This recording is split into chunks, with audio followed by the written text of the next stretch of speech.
Just so you get in Genesis chapter 1, there is oh my God, How's it going, everyone? This is our first real video back, and since it's been a while since we posted a video on the channel, so let's take it all the way back to Genesis, to creation. We're going to look at two clips today. The first is a debate between Matt Dillahunty and Cliffe Knechtle.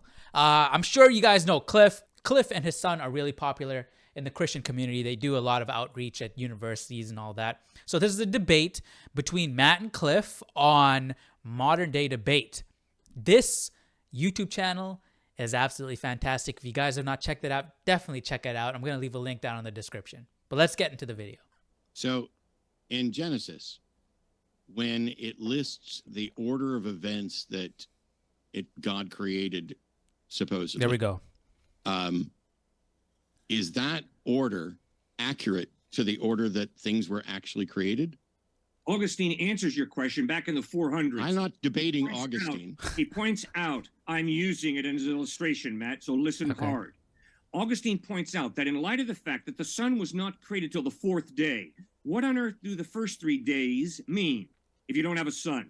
And Augustine's point was, Genesis is not seeking to answer the question, precisely how long did God take to create? I didn't say about Augustine. I think that's an accurate interpretation of the text. Okay. When you tell me to listen carefully, it'd be really good if you did too. I didn't ask anything about how long it took. I asked about the order that it took. The order, the length are not precisely given. Okay. So basically you're saying that the order of events in the order is not precisely given. Genesis 1 not only does not match the order of events as we actually understand it from science, but doesn't match the order of events that God did create the events. No, I'm not saying that, Matt. What I am saying is Genesis does not answer the question. Genesis does not address the scientific question. There is no science in Genesis. Are we clear now, Matt? Okay, here's where I gotta disagree with Cliffe. He's saying that the Genesis account does not give a scientific explanation, but we're not asking for an explanation or a process or anything like that. We're asking for the order, and it does give an order. And Cliffe is saying because it doesn't give a scientific explanation, it's not representative of the order. But then again, he's saying it's not even addressing that at all, but it is addressing an order. Well, there are claims about reality in Genesis, are there not? Yep. Yes, about God, about human beings, about the value of human beings. About God creating? Absolutely no scientific claims. Just think about who wrote Genesis. Moses. I appreciate the fact that you'd like for there. People sitting in their tents on the corner of the promised land. Do you honestly think Moses was concerned with a question? Gosh, what's the scientific process that God used to create? Yeah, we're not talking about a process. It was the furthest thing from his mind.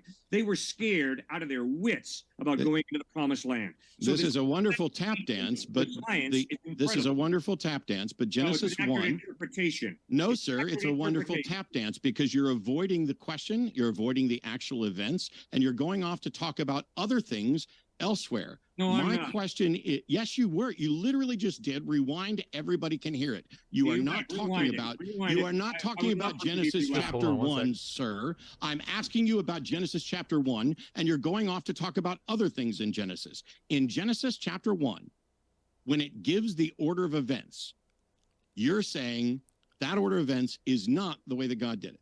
No, I'm not. Okay. I never said are that. You saying? Let me say it again, then, Matt. Just so you get it saying? In Genesis chapter 1, there is no saying? Oh my God! It's so. Why is it? Why is it? This is absolutely frustrating. Well, let's kick it over. Let's kick it very well, Matt. Are you saying? Are you saying that the order of events is correct? No. I'm saying they don't. You're not. So the order of events, according to Cliffe, is incorrect in Genesis. So then why would God reveal the order to Moses in that way? What Cliffe is doing is he's separating the issues completely. And I don't think you can do that. You're not saying care about the order of events. I don't care what you care about. I'm saying you seem to be saying that the order of events is right. The order not correct. You're not saying that it's not correct. Hang on, let me finish. You're not saying that it's not correct, and you're not saying that it is correct. Yeah, exactly.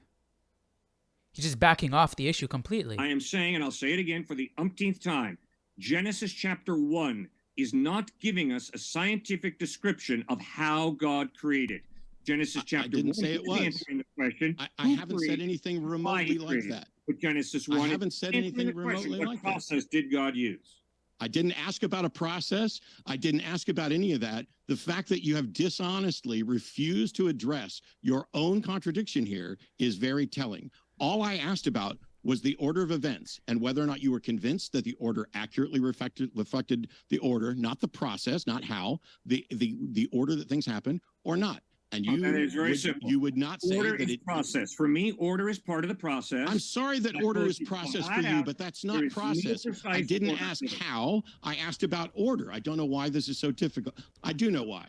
I do know why. Because fundamentally, you know that this order doesn't match reality, and you have no explanation for why the almighty God of the universe conveyed information about an order that does not match the facts of the universe. And you have a wrong interpretation of Genesis 1, and you're using science to contradict a wrong interpretation of Genesis 1, and that is very sad, Matt.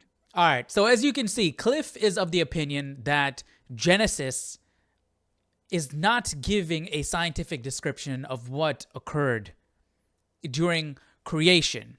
And in his view, there was no six-day creation. He believes in the Big Bang, and he believes that the initial spark for the Big Bang came from intelligent design. He does believe in intelligent design, and he believes that you need to have a creator in order for a creation, right? So he does align himself with the teachings of evolution and modern day science. He just believes that the catalyst for that was God. Now, I want you guys to take a look at another clip. This one's really short, but it gives a different perspective, one that I align myself more with. So let me know what you guys think about this. What's wrong with the view that the days of creation were not 24-hour days? Well, people want to make them into long periods of time, but the Hebrew doesn't allow that meaning. The days are numbered, 1, 2, 3, 4, second, and so on. They have an evening and morning. They're clearly ordinary days. Why would anybody want to do that? They want to put millions of years into the Bible. What does that represent? It represents millions of years of fossils, which represent death, disease, and suffering over hundreds of millions of years before Adam and Eve, which means God created a world of death and suffering. It means that God's not good. It means that death and suffering didn't come through sin. So why did Jesus die on the cross? It just undermines everything. And that's what this view does. I think this is such a profound point.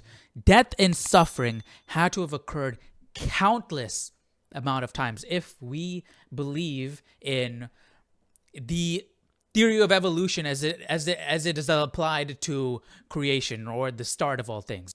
So we have two world views here. We have a world view that is trying to fit the Bible into modern day science and the theory of evolution, saying that Genesis is not describing anything scientific. The order of events that take place in Genesis is not accurate, and it's not meaning to be accurate, that the world was created, the universe was created with the Big Bang, and it took billions and billions and billions of years of evolution to create the universe that we're in right now. The other point is that it couldn't have been billions and billions and billions of years. It couldn't have. We couldn't have gone through evolution because in order for that to have occurred, things needed to die. Creatures had to kill other creatures. There was suffering, there was pain, which means the effects of sin were already here on this earth before Adam and Eve were even created.